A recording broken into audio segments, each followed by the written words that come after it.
How to create a new Gmail label in mobile app. Hey everyone, welcome back to the channel. If you are new here, don't forget to hit that subscribe button and turn on the notification bell to never miss an update. So first of all, open up Gmail on a device. Now tap on the three lines at the top left corner. Now when you scroll down, now as you can see there is no option to create a new label.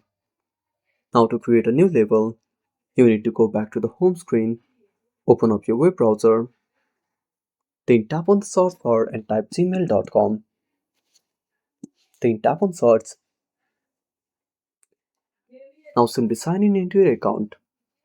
Then tap on three dots at the top right corner. Now enable desktop site. Then tap on continue.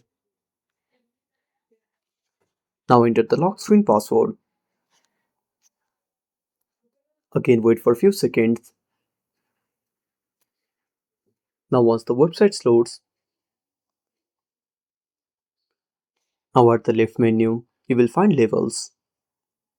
Now next to labels, simply tap on the plus icon. Now enter the label name. Then tap on create. Now go back to the home screen. Now restart Gmail. Again tap on the three lines. Now here you can find the label. And that's it. Thanks for watching. Make sure to subscribe our channel and hit the bell icon. See you in the next video.